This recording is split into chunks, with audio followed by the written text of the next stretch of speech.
Em nome do Pai, do Filho e do Espírito Santo. Amém. Inspirai, Senhor, as nossas ações, ajudai-nos a realizá-las, para que em vós comece e para vós termine tudo aquilo que fizermos. Por Cristo, Senhor nosso. Amém. Santa Maria, Mãe de Deus, rogai por nós. Em nome do Pai, do Filho e do Espírito Santo. Amém. Muito bem, uma boa noite, alegria estarmos juntos no nosso programa ao vivo, mais uma vez. E o tema de hoje é a questão da irascibilidade. Como é que a gente faz para ter paciência, para suportar as coisas da vida? Porque, claro, muita gente começa a sua vida espiritual, sua vida de conversão, deixando de lado os pecados mais rudes, os pecados mais toscos, né? A pessoa se converte.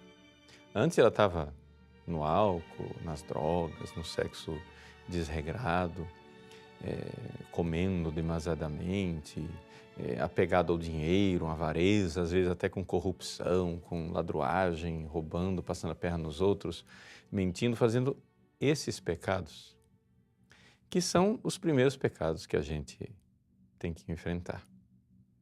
Foi sobre esses primeiros pecados mais rudes que eu fiz aquele primeiro volume do livro Olhar que Cura, há mais de 10 anos, que estou aí devendo para vocês o segundo volume até hoje. Tudo bem, já entendi, eu já prometi várias vezes, mas está difícil. Está difícil parar para escrever, né? Paciência. Tenham paciência, é o tema da aula de hoje. Mas enfim, vamos aí. Depois, né, a gente tem que enfrentar, a primeira coisa que tem que enfrentar, e esse vai ser o primeiro capítulo do segundo volume, né, tem que enfrentar a questão da ira, ou seja, a irascibilidade. Por quê? Porque você vê pessoas convertidas, às vezes, por exemplo, religiosos, religiosas, pessoas, monges, monjas, que estão há anos se dedicando a Deus na vida de oração, e já deixaram aqueles pecados grosseiros, não fazem mais nada disso, levam uma vida bastante regrada, bastante decente, porém, não mexe comigo. Ou seja, não façam injustiça, por mínima que seja, né? Quem foi que pegou esse negócio aqui que era meu? Quem foi que... É assim, pronto, aí a raiva. Você sabe o que ele me disse? Olha, você não sabe o que é que eu estou sofrendo. E etc, etc. E aquela irascibilidade, né? Aquela perturbação constante. Não é fácil, né? Não é fácil a gente combater essa realidade da ira. E no fundo, nós sabemos que a ira, ela vai, digamos assim, estar domada, né, por intervenção da graça divina. Isso é a passagem da terceira para a quarta morada, né? A carta de São Pedro, se não me engano, segunda carta de São Pedro, ele coloca um itinerário, né, de uma série de virtudes que são para nós muito importantes, né? Ele diz assim, 2 Pedro, capítulo 1, versículo 5. Por isso mesmo, dedicai todo esforço para juntar à vossa fé a fortaleza. Veja só que ele vai fazer aqui uma escala da fé até chegar à virtude maior, que é a caridade, né? A caridade, o amor divino, sobrenatural. Então, nos vários passos da fé para chegar lá na caridade, ele diz assim, que juntar a vossa fé à fortaleza, o conhecimento, o domínio próprio, a constância. Essa palavra constância aqui é a hipomoné, que está aqui no original grego, que às vezes é traduzido como paciência. Mas está bem traduzido como constância, porque no fundo, paciência, constância, nada traduz realmente o que é essa questão da hipomoné, essa paciência. A constância, a piedade é a fraternidade é o amor. Então vejam que no meio do caminho entre a fé e o amor está lá a paciência. Vai ter que ir de passo em passo, mas vai ter que passar por esta paciência, uma paciência infusa, uma paciência sobrenatural, uma paciência divina, que marca a entrada da pessoa no caminho da santidade. Quando você, que começou o seu caminho de fé, seu caminho espiritual com a fé, foi crescendo de fé em fé, até chegar a uma caridade mais perfeita, mais sublime, mais elevada, você já tem um pouco de caridade. Claro, se você está em estado de graça, você tem a caridade. Mas a caridade ainda não apareceu na sua plenitude. Pois bem, no meio do caminho tem essa realidade da paciência, da hipomoné. A realidade, uma outra palavra também para dizer isso, a mansidão, né? Jesus diz, aprendei de mim, que sou manso e humilde de coração. Santo Tomás de Aquino diz assim, que aqui Jesus resume toda a lei, porque a lei é o amor a Deus e o amor ao próximo. E o amor a Deus começa com a humildade, sou humilde de coração. E o amor ao próximo começa com a mansidão. Ou seja, você conter, né, a irascibilidade. Pois bem, até aqui, ótimo. Vamos, porém, dar os passos um pouco mais práticos, né? Porque senão a gente fica só na teoria, fica só tecendo louvores à paciência, mas não aprende a ser paciente. Bom, vamos lá. Qual é a coisa da paciência? Por que que a gente precisa deter, né, essa irritabilidade? Tá? Em primeiro lugar, vamos entender o que é a ira, o irascível, né? Se ele não sabe o que é, não vai saber como detê-lo.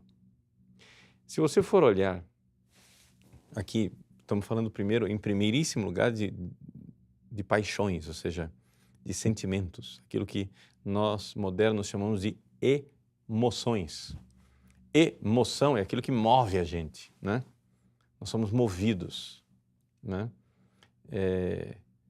Naquele filminho da Disney, né? Que no fundo é uma antropologia muito triste, aquele divertidamente, né? Que tenta mostrar a mente de uma pessoa com as emoções. Aí tem um personagenzinho que é a ira, aquele personagenzinho vermelho lá. Eu não assisti o filme, eu só vejo as propagandas, um pouco de YouTube, essas coisas. Um é a ira, outro é a alegria, outro é o nojo, outro é o medo e outro é a tristeza. Esses são os personagens da mente humana, segundo a Disney. Uma antropologia muito pobre. Por quê?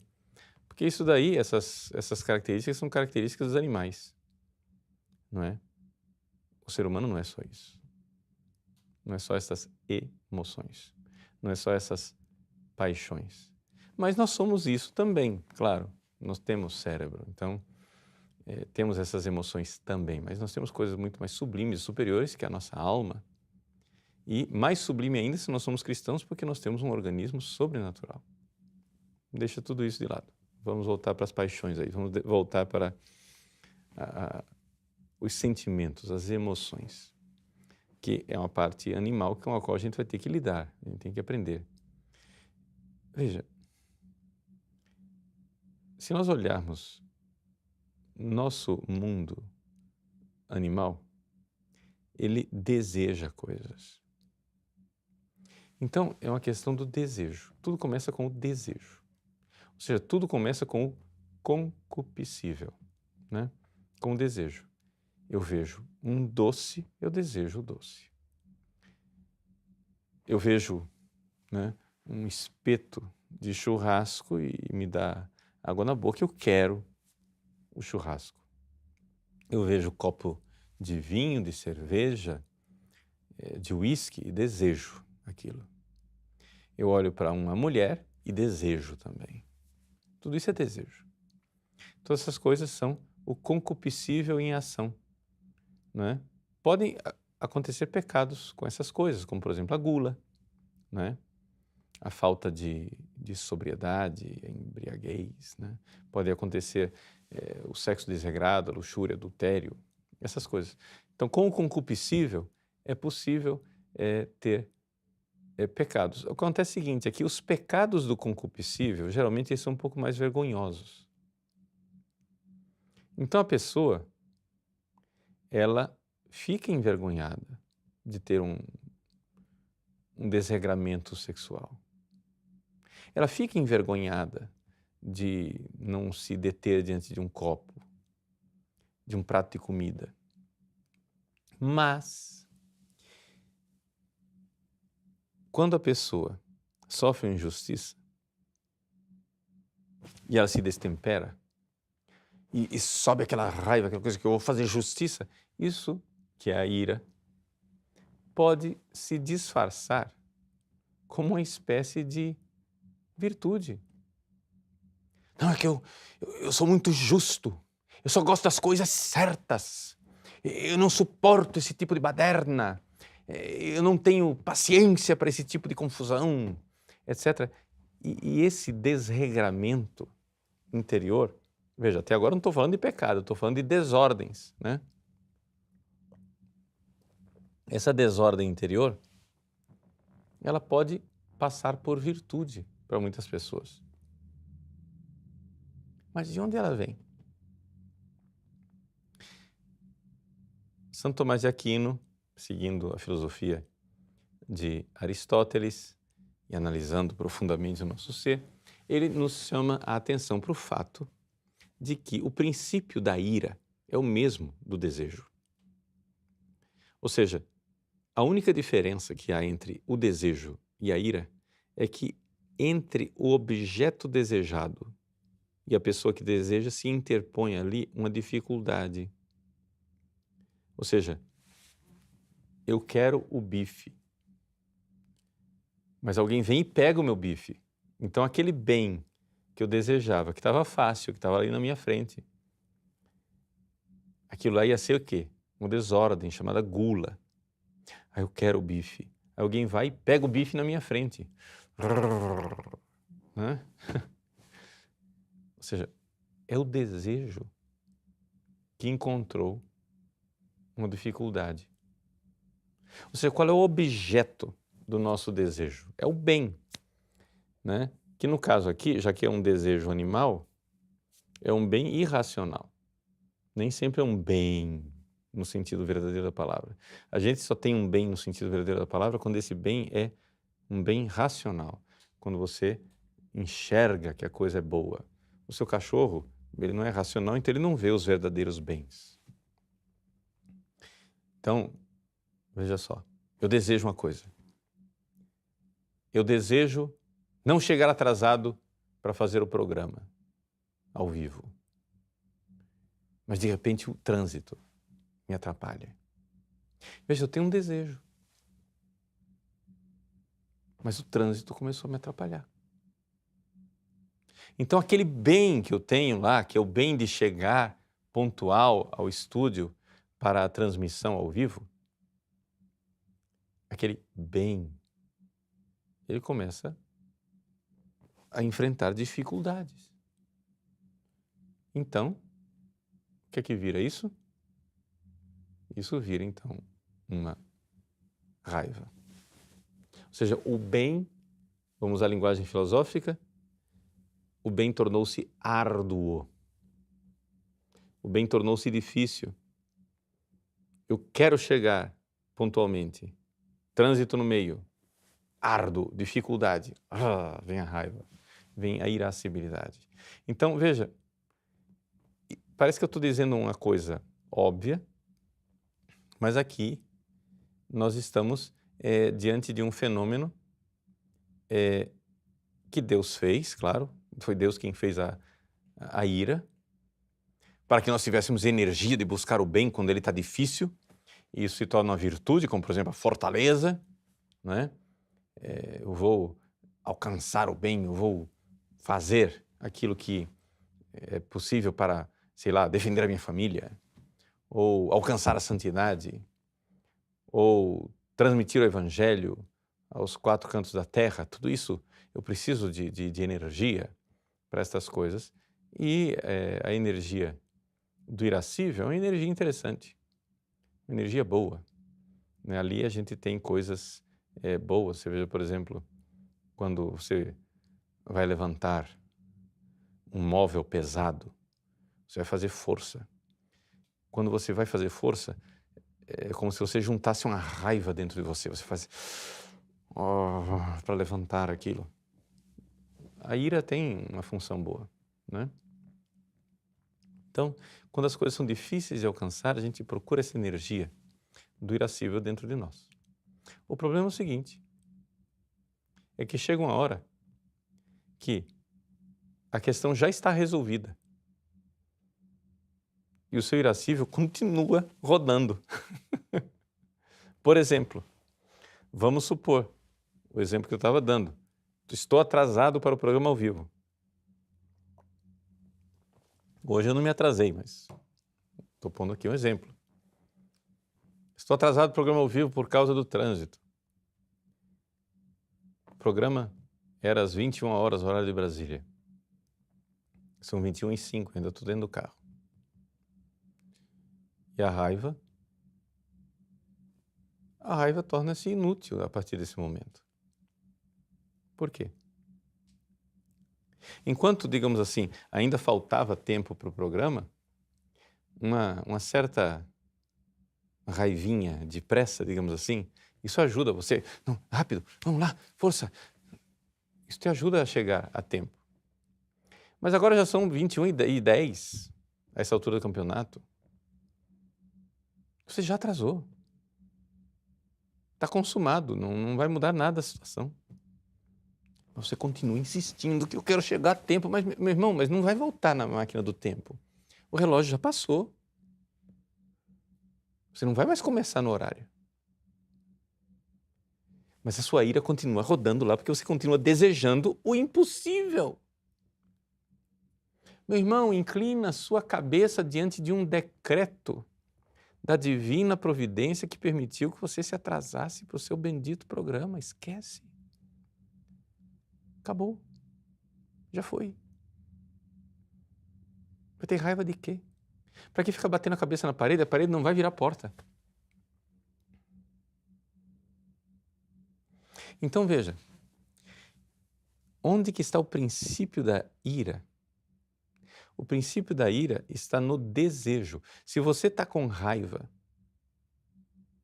a primeira coisa que você tem que fazer para deter a sua raiva é começar a se perguntar, mas o que é que eu estou desejando mesmo? Eu estou desejando não ser careca. E estou com raiva porque eu sou careca. Bom, esse desejo é irracional. Porque um decreto da providência divina já permitiu que você fosse careca, Padre Paulo. Você já é careca, não vai voltar a nascer cabelo. Não adianta ter raiva. Então você tem que perguntar, quando você está com raiva, o que é que eu estou desejando? E muitíssimas vezes o que você está desejando já é um fato consumado. Vamos supor, o inimigo está atacando a sua família, um adversário, ladrões, assassinos, estão na porta da sua casa. Então você, valente, com a virtude da fortaleza, usa a sua ira para defender a sua casa. Vamos lá, e você defende. Bom, isso é uma raiva frutuosa, que coisa boa. Defenda a sua família. Porque o inimigo ainda está lá fora.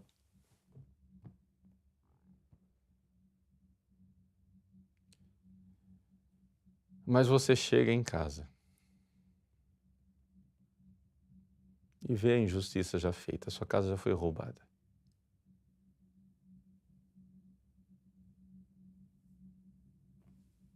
Chama a polícia, faz o BO. Mas você ficar agora desejando o quê? Vingança?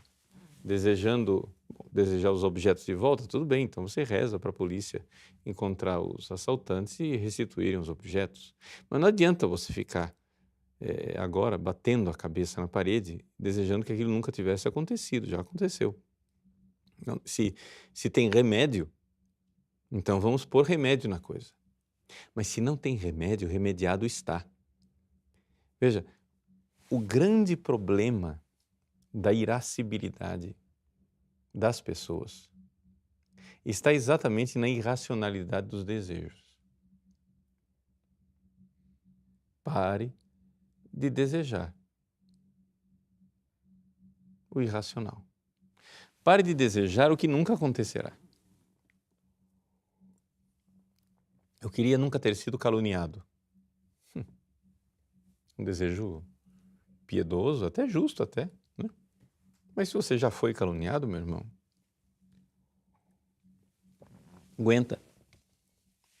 Porque a calúnia é, como diz São Felipe Neri, é como as penas de uma galinha espalhadas ao vento, não volta mais.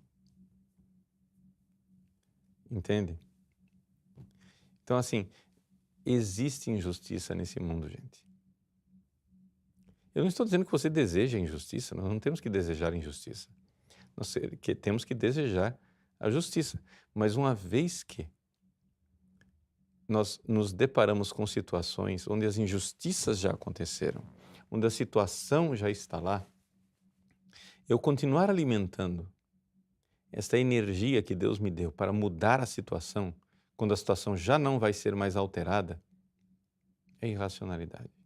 Então, a primeira coisa, antes de falarmos como fazer espiritualmente para a gente lutar contra a ira, ter paciência, ter mansidão, antes de dar conselhos práticos, a primeira coisa muito prática que ajuda você é você começar a refletir e começar a enxergar que às vezes alguns bens que você está desejando a essa altura do campeonato são bens irracionais. Existem bens racionais que você pode desejar, a gente luta, a gente vai. Então, por exemplo, vamos supor que nós fôssemos argentinos, né? E na Argentina, a Câmara dos Deputados já aprovou a descriminalização do aborto. Ainda falta o Senado.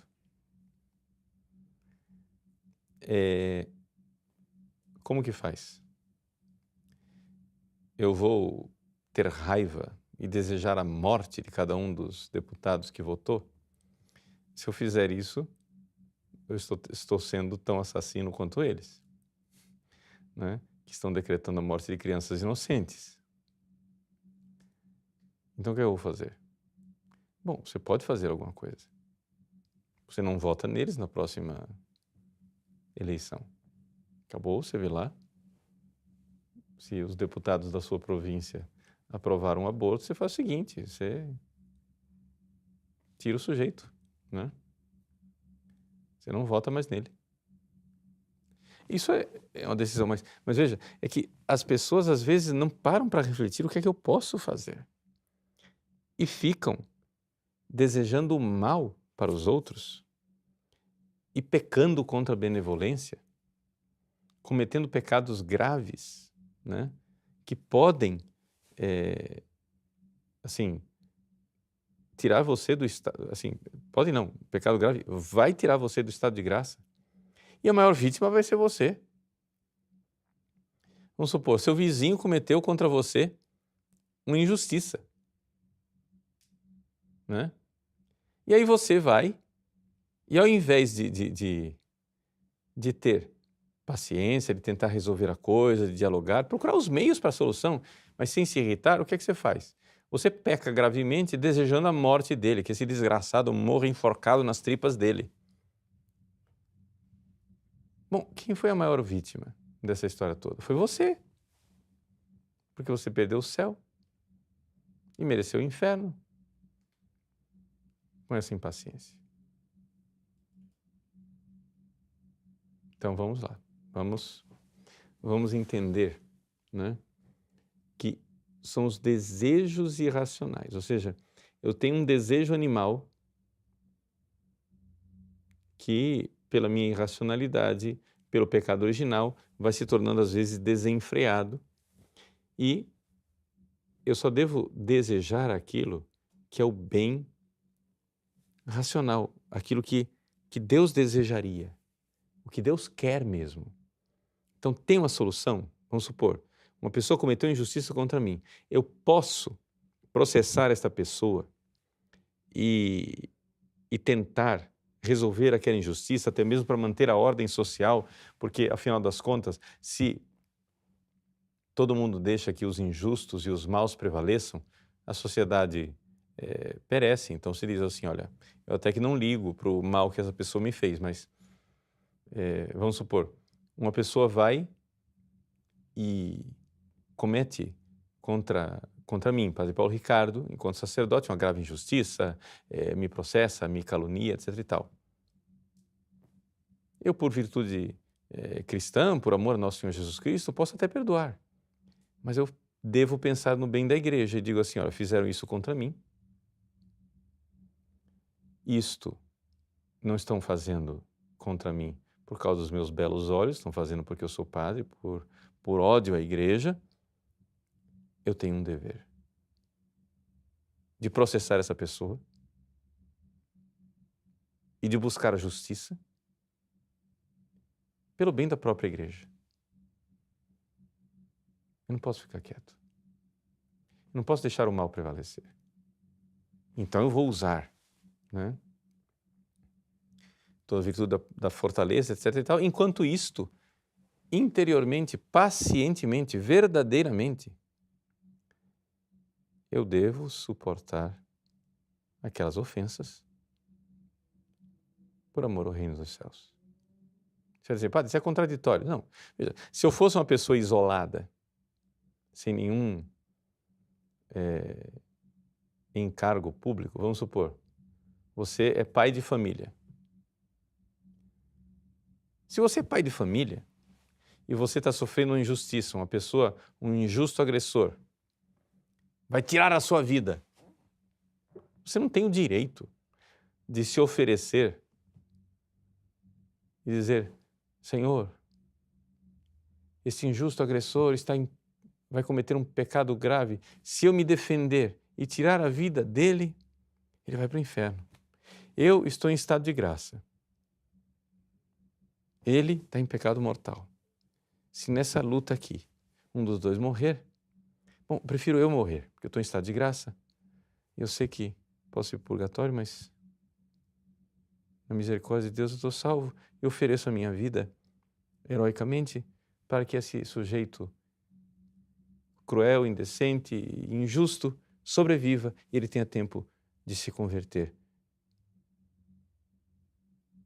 e morrer em estado de graça. Isso seria um heroísmo? Sim, se você é uma pessoa isolada no mundo. Mas se você é pai de família, não, você não pode fazer isso. Porque você tem mulher e filhos que dependem de você. Se você é o príncipe que governa aquele estado, a nação vai perecer se você perecer. Então você não tem direito de fazer isso. Tem gente dependendo de você. Se você é um pai espiritual e tem gente dependendo de você, você não pode fazer isso. Mas, se você for uma pessoa isolada, que ninguém depende de você, você pode se oferecer. E aí você se configura ao Cristo, se entrega e morre pelo injusto agressor. Veja como as coisas são um pouco delicadas, mas é interessante você entender como faz parte, não é, da virtude da paciência e da mansidão buscar o bem racional, não é? Então, por exemplo, Você tem um filho.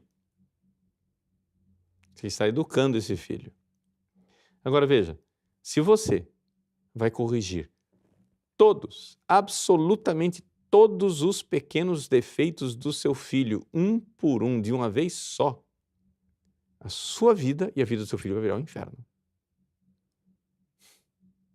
Então você tem que refletir racionalmente, vendo, nossa, é uma criança difícil, tem temperamento, né? Vocês sabem que as crianças têm temperamento, têm temperamentos mais dóceis, mansos, temperamentos que são mais espoletas, mais, né? Paciência, tem crianças que são uma verdadeira provação. Bom, você como mãe, como pai, o que é que você vai fazer? O que é que você vai fazer? Você vai educar aquela criança. Mas para educar aquela criança, você tem que buscar o bem racional. Puxa vida, sendo tantos pequenos defeitinhos, o que é que eu preciso primeiro, em primeiro lugar, colocar? Bom, precisamos primeiro estabelecer o princípio de autoridade. Essa criança tem que entender que não é não. Para que ela se detenha, tem uma barreira.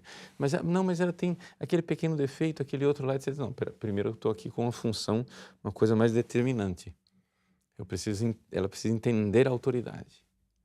Precisa entender que, uma vez que está dito não, para o bem dela, eu não vou dizer muitas vezes não, vou dizer poucos não, mas quando eu disser não por uma coisa importante, ela tem que entender o princípio da autoridade. Pronto. Então vou ensinar uma coisa. E aí, você vai educando a criança. Né? Porque você estabeleceu um princípio de autoridade na sua família. Mas querer que a criança, de repente, da noite para o dia, fique a criatura mais dócil, comportada, né, que se comporte perfeitamente nos ditames da etiqueta francesa mais requintada, isso daí, acho que você está querendo demais de uma vez só. Então, você vai ter que ter paciência. Ou seja, paciência é um aspecto da virtude e da fortaleza. O que é mais duro para um soldado? Ele aguentar numa trincheira úmida, né? O barulho constante dos tiroteios, das bombas, etc., durante dias e dias a fio, está lá aguentando aquela má nutrição, passando frio, na umidade, pegando o pé de trincheira, etc., tudo aquilo. Ou você ter a fortaleza de, num momento que dura 5 minutos, ir à carga e fazer um ataque ao inimigo. É muito mais duro e difícil a paciência de aguentar dias a fio na trincheira.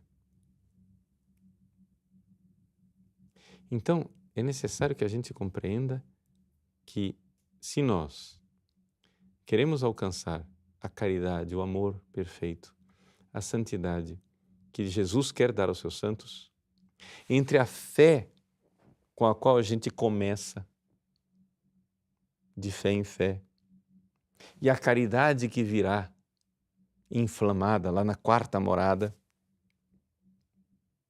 no meio, você tem a paciência. No início, uma paciência muito ativa, sua. Claro que se você está em estado de graça, ela é também infusa, mas tem muito da sua iniciativa, tem muito da virtude humana. E você vai ter que ter paciência. Você vai ter que ter paciência com você. Porque às vezes você não é do jeito que você é, não reage do jeito que você é. Você vai ter que ter paciência com a sua esposa, com o seu esposo, com seus filhos, com seus colegas de trabalho, com o trânsito da cidade, com o clima da cidade. Você vai ter que ter paciência com a situação política do seu país, com a situação política do planeta. Não, mas como? Não, gente, se vai ser um protesto, então você vai lá e faz alguma coisa. Mas enquanto você não está fazendo alguma coisa, vai ter que ter paciência. né? A paciência não quer dizer aqui que você não vai fazer nada, vai deixar a injustiça crescer, não é isso. Muita gente não sabe apreciar a virtude da paciência, só acontece o seguinte, os homens fortes, verdadeiramente fortes, são pacientes, porque não adianta nada você ser um guerreiro destemido, mas que na hora do convívio com as pessoas, você demonstra a terrível fraqueza da sua impaciência. Ali você mostra toda a sua fraqueza. A impaciência, gente, é uma humilhação. Diante das pessoas, você mostra a sua falta de fibra. Então, a gente vai ter que pedir a Deus a paciência, e a forma de nós alcançarmos a paciência, em primeiríssimo lugar, é uma fé sobrenatural no amor de Cristo manifestado na cruz. Então, meditar sobre o Cristo na cruz, meditar sobre o Cristo paciente e obediente, manso e humilde de coração, que carrega a sua cruz até o fim, por amor a mim. Então, por amor a Ele, eu posso fazer e viver isso.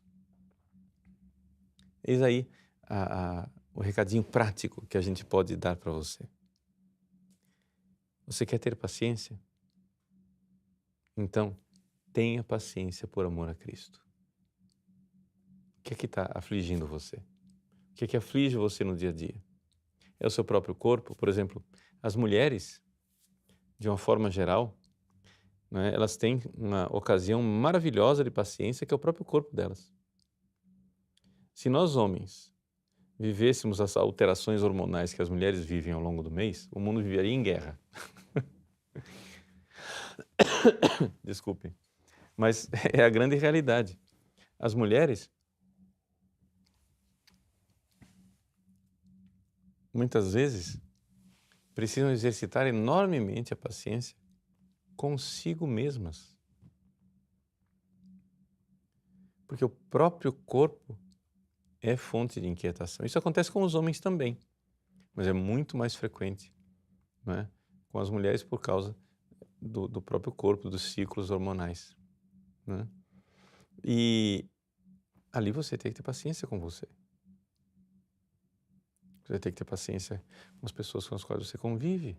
Se você quiser ter família, não é possível haver família sem paciência. Por quê?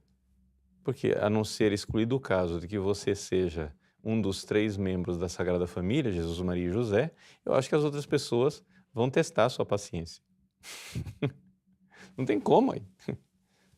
Se você vai viver no meio dos seres humanos aqui, você vai ter que ter paciência. Então, o que você vai fazer? Você, por amor a Cristo, olha para sua esposa, olha para o seu marido, olha para os seus filhos, né? Chega e diga para Jesus, Jesus, essa criatura não está merecendo a minha paciência. Mas vós mereceis, Senhor. Dai-me a vossa santa paciência, o vosso coração manso e humilde. A Virgem Maria, que exemplo luminoso de paciência.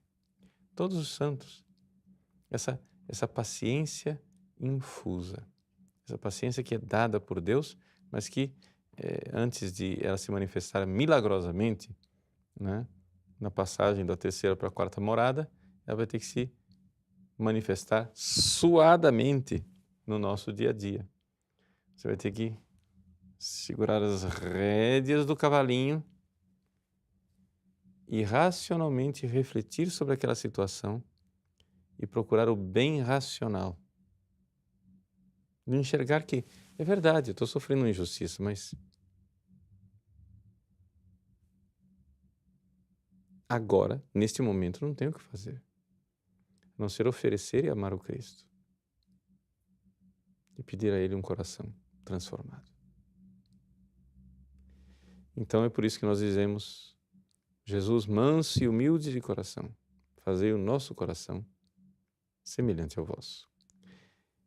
Nós vamos agora fazer um pequeno intervalo para dar uma ocasião de você dialogar um pouco conosco sobre esse tema, porque eu sei que aparecem situações e na vida, no dia a dia, você talvez queira que eu tire alguma dúvida. Eu só peço a vocês que vão fazer as perguntas, por favor, que não façam perguntas detalhadas demais, porque isso aqui não é um confessionário, tá? Então, assim, vamos fazer perguntas, claro, específicas, que ajudem você, mas não é necessário, né, também a pessoa se expor com detalhes e minúcias naquilo que são as situações que você tem que enfrentar, tá bom? Então, vamos fazer um breve intervalo. Põe aí a sua pergunta no chat ao lado e a gente volta já. Muito bem. Vamos então responder algumas das perguntas de vocês. Vou começar com a pergunta do Rafael, que é muito boa. Ele diz assim: Padre, como educar uma criança sem demonstrar irritação diante dos seus erros? Veja, Rafael, às vezes é necessário demonstrar irritação.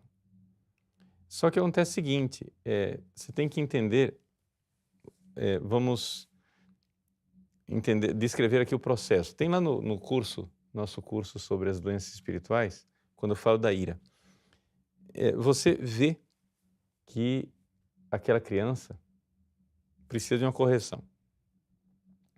Vamos supor que você seja santo. Vamos aqui demonstrar um caso teórico de um santo, né?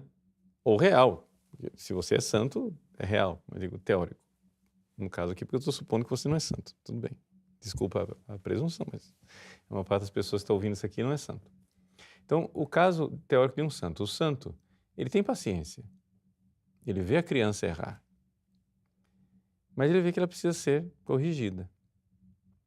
Aí ele, com isenção de ânimo, na paz, na tranquilidade, pensa, pede a Deus inspiração e diz: como é que eu vou corrigir essa criança? Eu vou corrigir de tal maneira, assim, assim, assim, assim. Ah, muito bem. Então vamos lá. Aí ele vai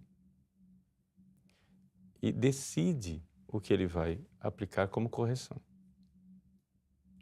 Mas na hora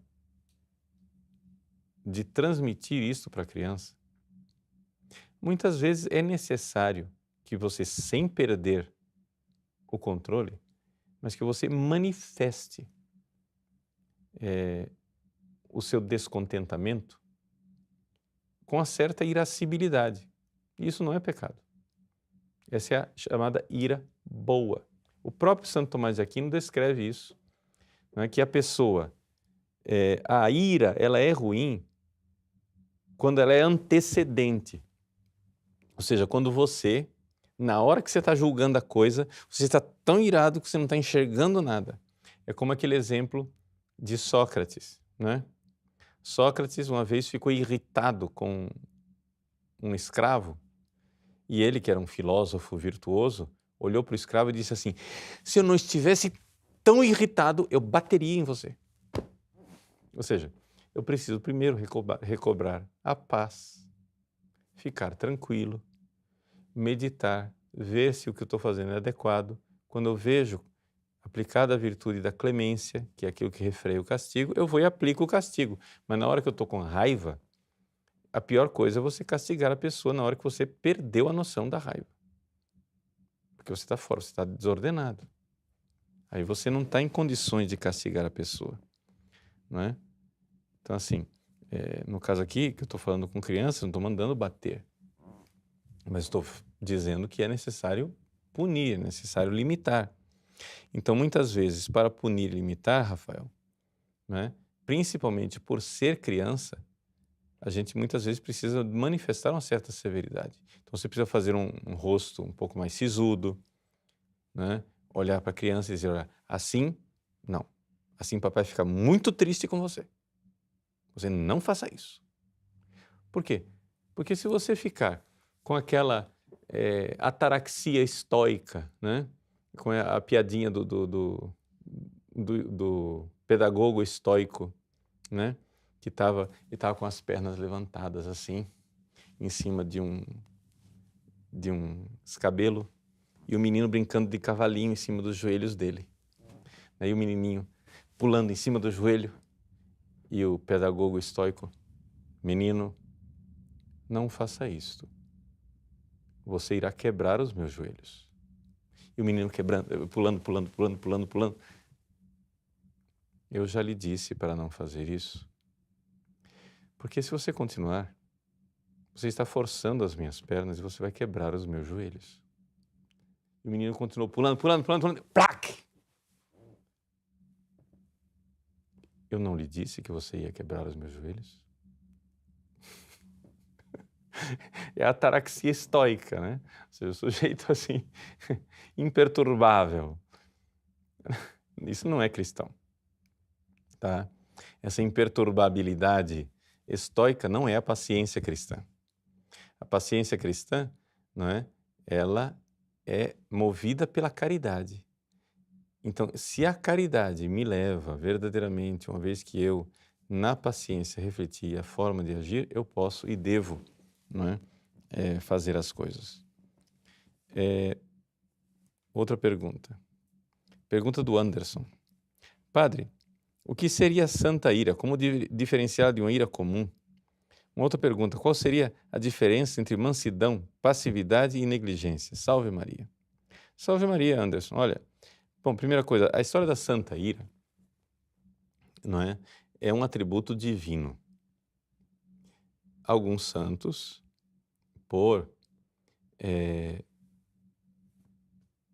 como o profeta, né, Elias, né, zelatus sum, com zelo da ira de Deus, ele se foi instrumento divino para manifestar a ira divina, mas isso são coisas raras. A santa ira é um atributo divino. Os santos podem participar desse atributo, mas é uma realidade para os santos. Nós, que somos principiantes nesse caminho, é melhor refrear a ira na hora do juízo e só aplicá-la daquela forma que eu coloquei aqui. Só quando você tiver realmente objetividade no julgamento das coisas, é que depois, se cabe a você aplicar algum limite, punição, correção, você o faça aplicando a ira. Mas é um processo que, para nós, principiantes, é bastante arriscado, não é? Então, muito cuidado, porque a gente vê muitas vezes, né, nesses comentários de internet, etc. e tal, as pessoas dizendo que estão fazendo certas coisas por zelo à casa de Deus, mas no fundo, você vê ali que tem um pecado contra a benevolência. E alguma daquelas pessoas não dá para a gente julgar, porque não dá para ver o coração, mas que dá para suspeitar, dá, né? Que a coisa ali está bem destemperada, né? Muito bem. Então, perdi aqui o fio da meada. O William, para uma pessoa irascível, basta um tratamento de doenças espirituais ou, em alguns casos, a psiquiatria também ajuda. Como saber a diferença? Olha, William, acontecem casos realmente em que a irascibilidade é uma perturbação psiquiátrica, né? Mas isso daí é um campo que deveria se confiar verdadeiramente num bom psiquiatra. O que acontece é o seguinte, é que às vezes, dependendo, né, do profissional, se abusa muito desses medicamentos quando era simplesmente uma questão de virtude, não é? Ou seja, deve-se usar com cautela, mas é possível usar, né? Como distinguir as duas coisas? Eu acho que aqui a gente tem que confiar mais num psiquiatra, porque trata-se realmente da questão das alterações, né, de uma pessoa. Então, assim, ira todo mundo tem que ter, né? Ou seja, ninguém Deus não deseja que ninguém seja um repolho, né? Mas, então não se trata assim de lobotomia, né? O sujeito, pronto, fica, né, em paz, mas Mas existem casos realmente, então não se descarte essa realidade de que algumas pessoas realmente, né, têm uma tal alteração que precisam também de um auxílio psiquiátrico. Danilo, como ter paciência na vida comunitária com irmãos que não procuram se esforçar por uma boa convivência? Olha, Danilo, o que acontece é o seguinte, os santos padres nos recordam que a vida comunitária é a maior conversão, não é? A frase de São Basílio Magno que ficou conhecida aqui, né, vita communis maxima penitência. A vida comunitária é a maior penitência. Na verdade, a palavra penitência aqui tem que ser bem interpretada. Trata-se de maior conversão. Ou seja, a vida eremítica é uma vocação muito rara. Se você não tiver a quem perdoar, como é que você vai ser humilhado e vai matar o homem velho? Se você não tiver a quem lavar os pés e servir, lembre-se que Jesus não perguntou se Judas era gente boa. Ele lavou os pés de Judas, não é? E portanto, os santos, todos eles se santificaram exatamente porque não tinham florzinhas para conviver, né? Santa Catarina de Sena teve a mãe dela que era tremenda, né? Um negócio assim absurdo de convívio. Santa Teresinha do Menino Jesus tinha as irmãs do convento, que a gente fica pensando lá que, nossa, né, no mosteiro, as carmelitas só deve ter santinha lá dentro, né? Tudo bem, né? Mas a Madre Maria Gonzaga não é que fosse flor que se cheira, né? E outras cocitas más. Então, assim, o Padre Pio, com todas as calúnias, perseguições, dificuldades que esse homem viveu, você vai dizer o quê? Que se você vai esperar irmãos que procurem se esforçar para uma boa convivência, Danilo, quanto pior é a pessoa com a qual você convive, melhor para você.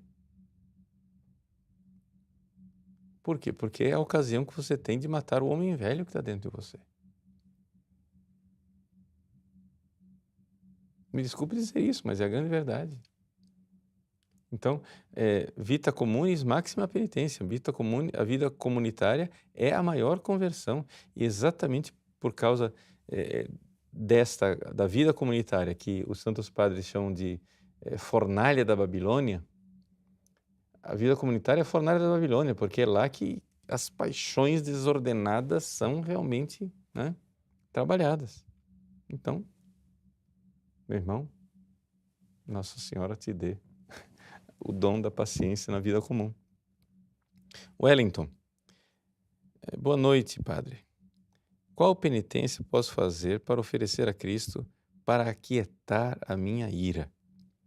Wellington, a primeira coisa que você tem que fazer é, na oração, dizer sim às cruzes que já aconteceram e pedir a graça para as cruzes que virão. Então, por exemplo, o carro furou o pneu. Estava muito quente, você estava atrasado, um sol tremendo. Você trocou o pneu, chegou todo sujo, atrasado, transtornado, impaciente, com vontade de xingar e dar coice em todo mundo. Quando chega no fim do dia, de noite, você se lembra, vai fazer seu exame de consciência, você... Nossa, o carro furou o pneu e eu nem me lembrei de Jesus, não me lembrei de oferecer nada por ele, de amar Jesus naquele momento. Então você vai e diz assim, Jesus, já aconteceu lá, eu perdi a ocasião. Eu quero te pedir, Jesus, recebe aquela impaciência lá e me dá a graça de na próxima vez, dai-me a graça de na próxima vez eu me lembrar de vós. Não permitais, Senhor, que eu me esqueça de vós. Então, desde agora, Jesus, eu digo sim às cruzes que virão e que serão inevitáveis. Veja, Jesus disse assim: quem quiser me seguir, renuncie a si mesmo, tome sua cruz dia após dia e me siga. O que ele estava dizendo quando ele disse isso? Ele está falando da hipomoné, da paciência. Ele está dizendo exatamente que a caridade é paciente. A caridade é paciente. Então não é possível nós chegarmos a uma caridade ardente sem as contrariedades, sem as humilhações, sem as misérias do dia a dia. Se você continua esperneando, buscando um jeito de ser santo, sem precisar ter paciência com o traste que mora do seu lado, você não vai ser santo nunca. Mas se você toma a cruz do dia a dia, não quer dizer que nós devamos aceitar tudo. Quer dizer que existem coisas que pelo bem comum, né, e pela própria caridade você precisa corrigir nas outras pessoas. Mas saiba, existem muito mais coisas com as quais você deve ser paciente, com esse coração de Cristo, que é o coração manso e humilde. Então, neste último programa do mês de junho, mês do Sagrado Coração de Jesus, dizemos a Ele: Jesus manso e humilde de coração, fazei o meu coração semelhante ao vosso. Deus abençoe você. Em nome do Pai, e do Filho, e do Espírito Santo. Amém.